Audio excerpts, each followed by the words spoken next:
Today is June 11th in the year 2003.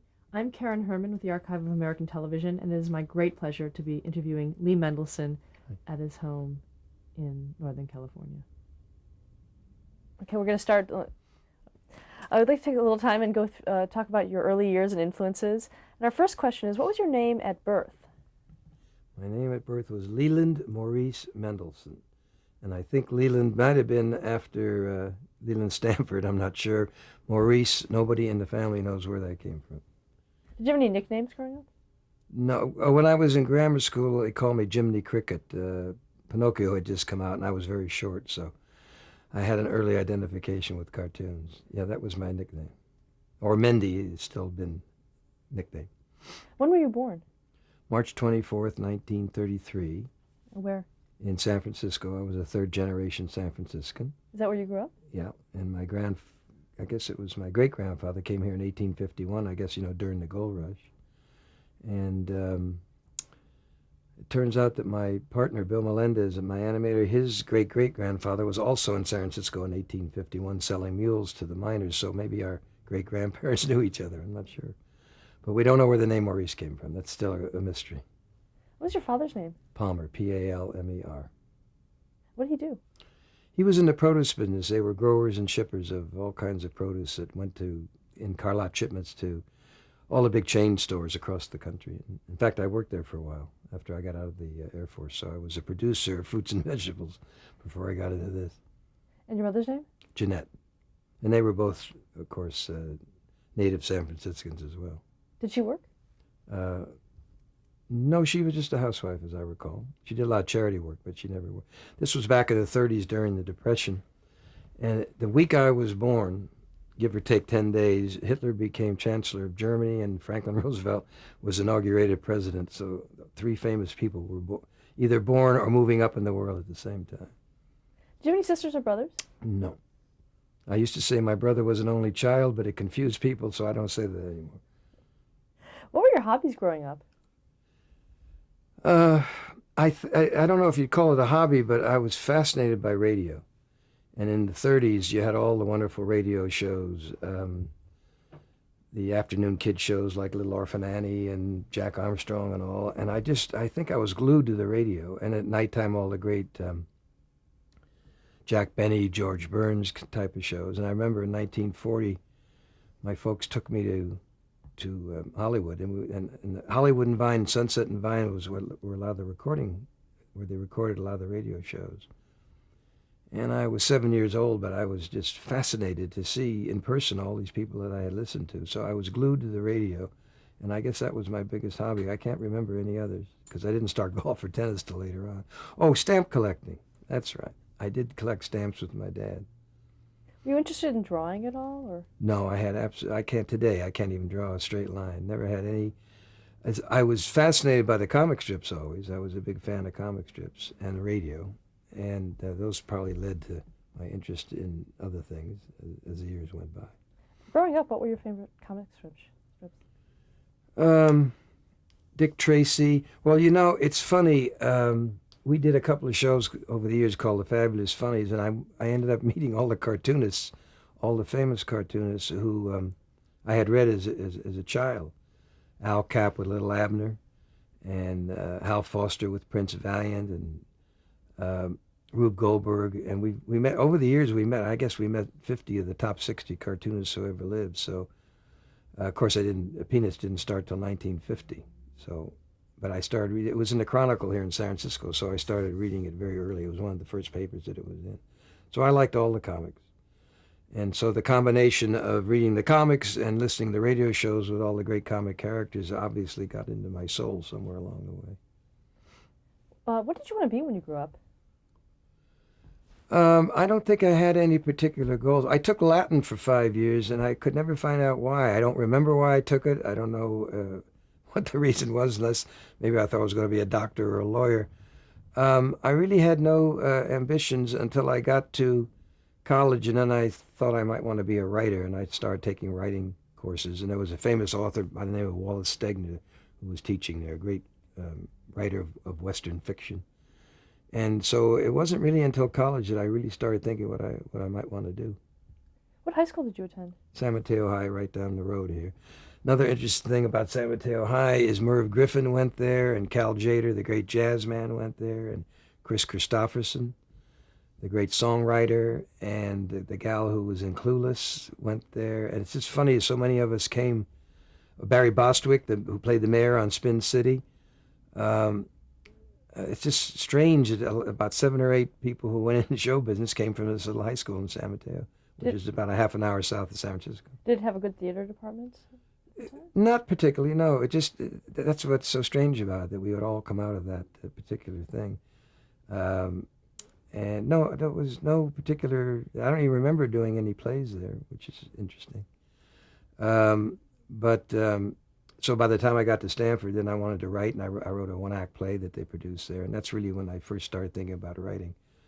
But then the Korean War came along, and they sent me out to save the country by being a navigator in the Air Force, and I was lost for 3 years. So my dreams of being a writer were put on hold for a while.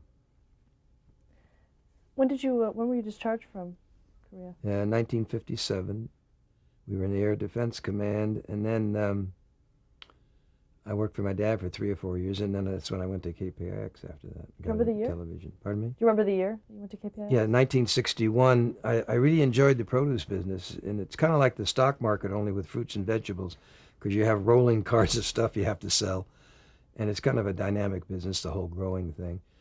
But for some reason, I wanted to do something else, and for about a year, I tried to get in as an assistant or anything to any of the television stations in the West. Had no background, of course. And happened to walk into KPIX in San Francisco, which is a CBS affiliate, and a gal had just found out she was pregnant and was walking out the door and said goodbye on the spot. And I happened to walk in, and they needed a production assistant, and that's how I got into television. I think it was $100 $75 a week, and I thought, I was the richest man on earth just to get a job in any television. But I was lucky to start in such a major city. I would have gone anywhere to get started.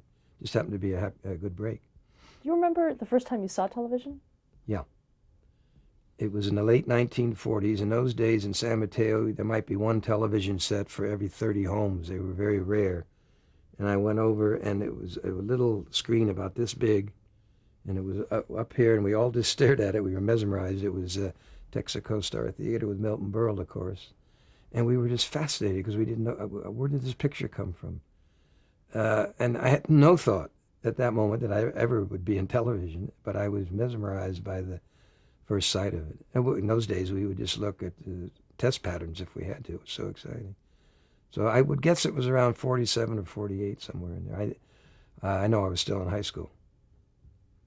Let's talk a little bit about KPIX. Can you Yeah. describe the station for someone who wouldn't necessarily know about it? Well, in the early 60s, of course, there were 3 major networks back then. And so a network affiliate was very important to have one, of course. And KPIX was the CBS affiliate. It was owned by Westinghouse.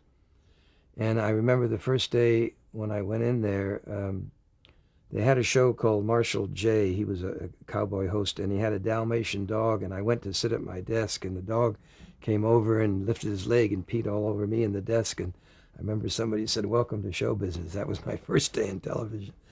And what happened was there was kind of a vacuum there in that nobody was really into much local production. And they gave me the assignment to do 5 and 10-second public service spots. So I would interview the fire chief or the police chief and about fire safety or burglary or whatever. And I did a little thing on civil defense. And all of a sudden the Berlin Wall goes up. And everybody is in panic, and they think World War III is coming, and bomb shelters are starting to be. And all of a sudden I'm doing because I'm the only one who knows anything about civil defense, which was very little. And so we did a whole series on bomb shelters. I can't believe it, looking back there now, at that. Community bomb shelters and personal bomb shelters. And so that all of a sudden I'm a documentary maker or a live, studio. There was a lot of stuff in studio in those days. And what was exciting is that we could actually affect change. I remember over in Berkeley, they hadn't passed school bonds for like 20 years. They were always defeated, and we brought the people on and got the school bonds finally passed. And then they wanted to put in a BART system, and there was a lot of opposition, and we brought people on, and they argued, and that's why we now have BART all over Northern California. And we had people like Jimmy Hoffa and Joe DiMaggio and all these different people coming through. And I seemed to be the only one interested in this kind of thing. And so all of a sudden I became a producer, all because I had done a 10-second spot about civil defense. What kinds of equipment did you use? I remember we had Fairchild cameras and they didn't work. It was hysterical. They were very bad cameras. And we went out and did interviews, and half the time they didn't work. But the station had committed like $2,500 of these cameras. They were not going to buy new ones. And so we had all kinds of trouble. But everything was on film, and we would rush down for the news and get it developed and bring it back and so forth. But local television then was just coming into its own. And after we did all these interview things, I was driving over the Golden Gate Bridge. I lived across the bridge, and I was saying to myself, I bet all the people who came here in the 30s to build this bridge probably still live here. They came, it was during the Depression, they came from all over the Midwest and so forth. And I bet they're still here. And I got a list of the names of the riveters, the painters, and everything. And we went and interviewed all of them. And I was going to put their voices up against still pictures of the building of the bridge. But I called Bethlehem Steel in Pittsburgh, and I said, did you ever take any movies of the building of the Golden Gate Bridge? And they said, no, and I hung up. And about 3 weeks later, they called and they said, well, because of your call, we checked and we found all this stuff. We don't know if it's any good. And they shipped me boxes of 35 millimeter film in these old cans, and it was the most beautiful photography of the building of the bridge. So we took the voices and we put it together, and it was the 25th anniversary of the Golden Gate Bridge. And it was a huge hit locally. And that led to a whole series on San Simeon, on the World's Fair and so forth, which led to a Peabody Award, which led to my saying I wanted a $25 raise, and they said, no, but we'll give you a turkey for Thanksgiving. We're going to give you an extra turkey. And for whatever reason, I said, well, I guess it's time to go open my own company. And we left there in 1963, but it was a tremendous opportunity. I got to produce, just about anything I wanted. And it was just a fabulous experience and got us, going into the whole world of television. Well, how did you get your assignments? Did you get to pick what you wanted to do? Once we did the Golden Gate Bridge, I just about could come in and say, let's go do San Simeon, or let's do the Transcontinental Railroad, or whatever, because then we got sponsors. This was kind of unheard of back there to have documentaries that were locally sponsored. So everything started to generate, and for about the last year, we got to just about. We had a wonderful program director by the name of Ray Hubbard, and he let us do whatever we wanted. It was a tremendous learning experience. And again, I had to learn from the ground up. I didn't know anything about editing or photography or anything else. So that whole local television in those days was great. A lot of it now is just, as you know, news. But in those days, we could do anything. And we interviewed some of the most famous, anybody famous who came through San Francisco. Also, that was the seat of all the comedy clubs and all the music. We had everybody, the Kingston Trio and the Limelighters, Peter, Paul, and Mary, the Smothers Brothers, and Cosby, and everybody was coming through the city. So it was a very dynamic time for us. Did you ever appear on camera? I don't think so. No, I was always either writer, producer, or director. I don't recall ever being on camera. And we did we even did a show called Baseball's Greatest Dynasty, where we found out that native San Franciscans, we could make up a whole New York Yankee team from native San Franciscans, including Joe DiMaggio. And of course, that was one of my first really, big thrills to interview Joe DiMaggio back in the early 60s. So it was just a wonderful time, and we got to experiment and do whatever we wanted. We got to write our own music for the shows. We could bring in anybody to record them. They were all in San Francisco, and so it was really a great time to grow up and to work. Well, talk about the forming of your company. Well, again, when we couldn't get the $25 raise for whatever reason, I was very brash in those days. I said, I guess I'll go open my own company.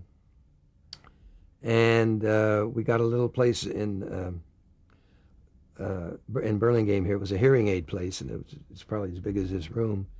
And one of the fellows who had been with me at KPIX, Sheldon Fay, came with me. He was the photographer. He had also gone to Stanford. And so we opened up the doors and just sat there. We didn't quite know where we were. Our first assignment was we got $100 to go down to Palo Alto. They were shoveling dirt for a new building they were going to put up, so that was our first assignment. And then I was reading a book about Willie Mays, and I noticed that the author lived in Mill Valley, and the Giants had moved out here in '58. Now, this is 1963.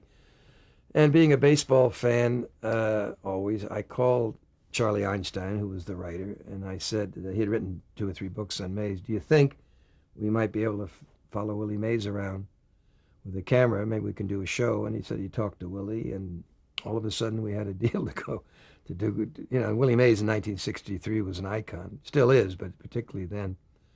So we spent 3 months with a Bolex camera running around filming Willie at every possible spot. And then I went to New York. I'd only been to New York once before that, and I had a half-hour show. And we took it to CBS, and they offered us $20,000. They're going to run it on CBS Sports. And $20,000 to me was $1 million in those days. And I was about to sell it. And I said, well, I'll go talk to, I'm in New York. I think before I do, I'll go talk to NBC. And there was a fellow named Ed Friendly there who did Laugh-In eventually with George Slaughter. And Ed, he said, I like the half hour, but could you do a whole hour? I said, sure. I had no idea if we could, but I said, sure. And they offered us $50,000. I almost fell through the floor. And we came back and we finished the show. And I got a call from Variety, and they said, how does it feel going up against Taylor with your first network show? And I said, oh, there was a Tony Taylor who used to play for the Cubs. He was a very good second baseman. And I said, well, I don't know why they did a documentary on him, but I'm sure we can do very well with Willie. And they said, not Tony Taylor, it's Elizabeth Taylor. And I said, what do you mean? He said, well, it's the first $1 million special. CBS is going to run Elizabeth Taylor in London, and NBC is going to counter-program with your show. And he said, what do you think? I said, oh, I think we'll do very well. And he said, why? I said, because we're in all the Nielsen cities. All the National League parks are in the major. And either we beat her or we came very close to beating her. And our show, cost practically nothing. And so we had this big hit show, and we figured we're on our way. And we sat there. Nobody called. A couple of months go by, and I'm reading Peanuts, and I see this Charlie Brown strip where he's losing his 900th baseball game. And so I said, why don't we, I think I'll call him. It turns out he was in the phone book, because let's do a documentary on him and on Charlie Brown. So I called him, and he had seen the Willie Mays show. He's a baseball fan, and we went up and met, and it was a great meeting. And he said, okay, let's do it. So we went and did a documentary on Charles Schultz, half hour. We could only afford a minute of animation, but we put that in there, and I figured we'd sell that like this, And nobody wanted it. They all liked the show, but nobody had any interest in it. So we were just sitting there. Nothing happened. We went in the meantime and did a show on the history of San Francisco Bay for Fireman's Fund, which kept the company alive for another year. And then in 1965, in April, Time Magazine ran a cover story with the Peanuts characters. And a few weeks after that, Coca-Cola called through their agency, McCann Erickson, and they said, and I thought they were calling to buy the documentary. And they said, no, but have you and Mr. Schultz ever thought, and Mr. Melendez, have you ever thought of doing a Charlie Brown Christmas show? And I lied, and I said, oh, absolutely, we've been thinking about it, and blah, blah, blah. This was a Thursday, and they said, well, we have to make a decision on Monday. Could you send us an outline of the show? This was the Thursday. So I called Mr. Schultz, and I called Mr. Melendez, and I said, I think I have good news and bad news. The good news is I think I just sold a Charlie Brown Christmas. The bad news is we have to write it tomorrow. So we all got together up in Santa Rosa and came up with an outline for the show and sent it down there on Monday, and they bought it. And that's how that whole thing began. So it went from the world's greatest player, Willie Mays, to the world's worst player, Charlie Brown, and they've always been connected.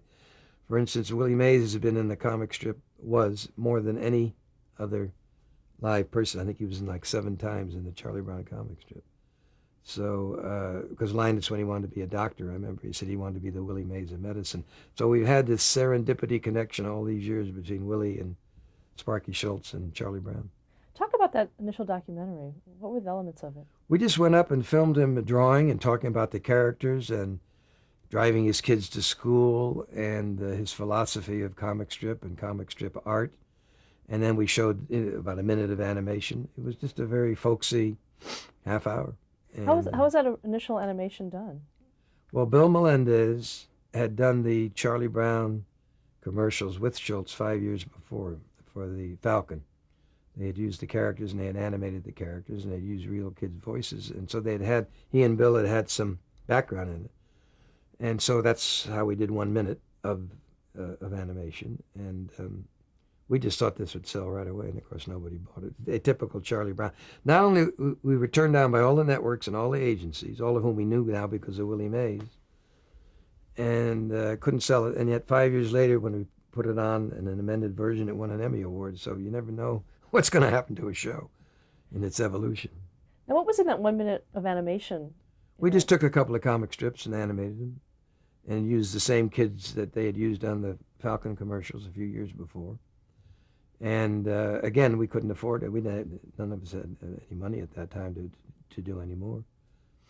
But it was 95% just straight documentary interviewing, sitting just like we're sitting, talking across the desk to him. I think there's a picture of the first day we met up there. And then turned into a 40-year relationship, 40-year partnership. Talk about the initial creation of Charlie Brown Christmas. Well, when we had the meeting about the Charlie Brown Christmas, and I say we only had a day for an outline, he had certain parameters. He wanted, Schultz did, to talk about what he felt was the true meaning of Christmas. He said, we think we've lost that. So that we kind of worked backwards from that. We wanted to do the true meaning of Christmas. We wanted, I wanted to use different kinds of music. We knew we'd use traditional Christmas music, and we would use some Beethoven because Schroeder played Beethoven.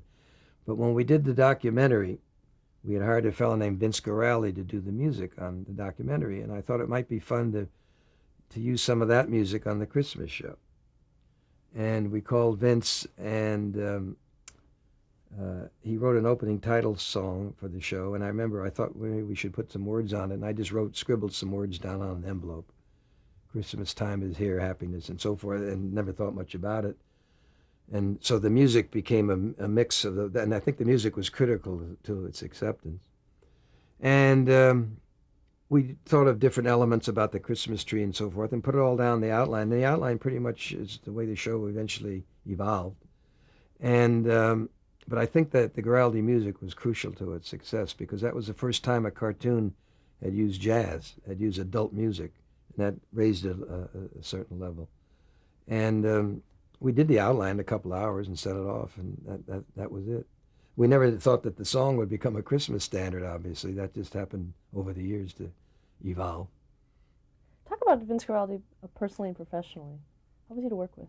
Oh, he was tremendous. Vince, we first met in 1963, and he was a very short fellow with very stubby fingers. I never knew how he could... I play a little piano, and I can do what's called tenths, and he could only do eighths, and he was always jealous of that. But he was a very famous musician in San Francisco.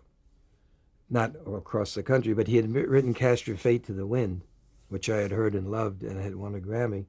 And that's how we got there. Well, I had first called Dave Brubeck, who was an old friend, and he was busy, and he said, call Cal Jader, who I went to school with. He was busy, and they referred me to Vince. Years later, they both said they wish they hadn't been busy. So we met Vince, and he started, and he called me one day on the phone, and he says, I've written this song, and you've got to listen to it, because he didn't write it down that well, and he was afraid he was going to forget it. And I said, I don't want to hear it over the phone. And he says, don't move. And he played Linus and Lucy for the first time, and it was just something went off in my head that this was going to be very meaningful to us in some way. I wasn't quite sure, which way. And that became our theme song. And then all the jazz he wrote after that for the Christmas show and everything else, he did 17 shows for us. Interestingly enough, David Benoit, the jazz musician, George Winston, Wynton Marsalis, among many, when they were growing up, heard that music, and they all said in their liner notes that the reason they got into piano and the jazz or trumpet or whatever it was because of their love of the Peanuts music.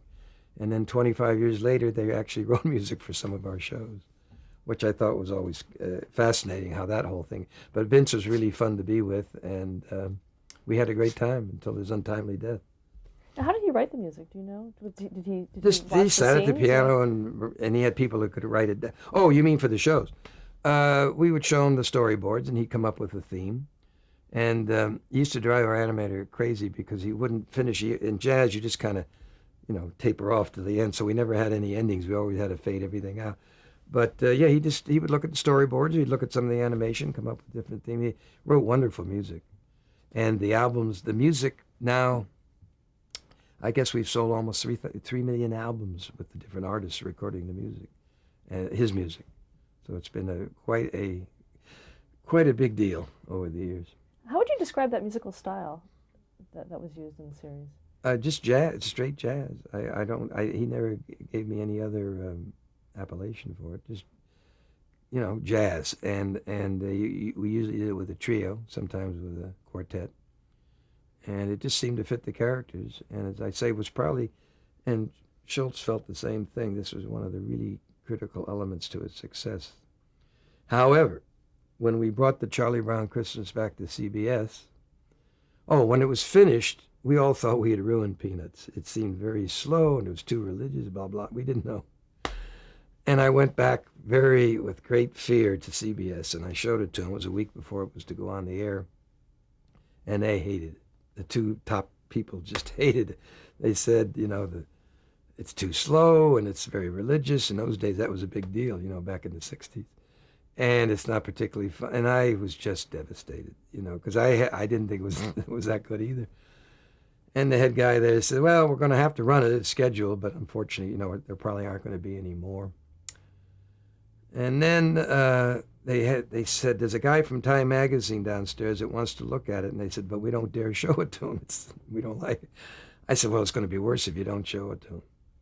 So we go down, and there's a fella in there and me, and we sit and we watch it, and he doesn't say a word, and he gets up and leaves. So I come home absolutely with my tail between my legs, and I figure we are doomed. Day before the show, Time Magazine comes out, and this fella wrote the most glowing review you could imagine. Said it should run forever, which shocked all of us. Then it goes on the air and gets like a 45 share, and in those days there were only 3 networks. I think we had half the United States tune in who had television. And that Monday, the CBS fella called up and he said, well, we're going to buy 4 more Charlie Brown shows, but I wanted you to know that my aunt in New Jersey didn't like it either. That was his justification. Who was that? Oh, I'd rather not say who they were. I can't even remember. It's almost 40 years ago. I mean, I wouldn't want to embarrass them. They were 2 or 3 of the top people. And we happened to agree with them at the time. So, and then we went on to do, the show we're going to do this December will be our 50th Charlie Brown primetime special. Let's stop here to change the tape.